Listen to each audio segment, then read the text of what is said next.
Monsieur Gorce, vous souhaitez intervenir? Vous avez la parole, mon cher collègue. Oui, juste un mot, Monsieur le Président.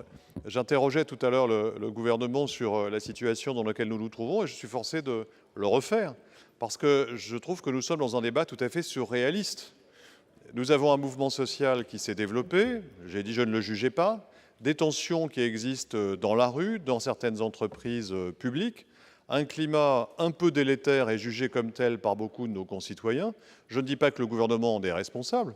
Je ne dis pas que la CGT ou d'autres organisations en sont responsables. Ce que je constate, c'est que nous sommes amenés à débattre d'un texte et du prolongement de ce texte à un moment où on sent bien qu'il y a une tension dans le pays qui fait qu'il n'est pas accepté, en tout cas difficile, à faire voter dans ces conditions.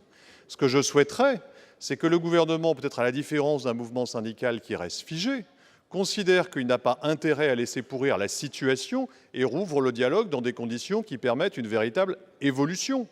J'ai demandé à la ministre à plusieurs reprises, qui d'ailleurs ne m'a pas répondu sur le sujet directement, ce qu'il y avait d'essentiel dans ce texte, notamment sur l'article 2, qui puisse justifier que nous mettons le pays dans une situation sociale tendue au moment de l'euro et dans le contexte de sécurité que nous connaissons. Je ne le comprends pas. J'ajoute qu'il a dû se passer quelque chose avec la CGT à l'origine du débat pour qu'on en soit arrivé là. Parce que je veux bien que la porte était ouverte pour recevoir la CGT, mais comment se fait-il que la CGT se soit braquée de cette manière? J'imagine qu'elle ne l'a pas fait uniquement par mauvaise humeur. Il y a sans doute eu des éléments qui ont été mis en place, une insuffisance de dialogue, de contact avec les dirigeants syndicaux qui expliquent que nous en soyons arrivés à un point de tension aussi extrême, qu'il puisse y avoir un conflit et un désaccord, mais que ça prenne cette dimension suscite véritablement un problème, et j'insiste, un problème politique. Et donc je ne cherche pas à mettre le gouvernement en difficulté en disant cela, ni à valoriser telle ou telle approche.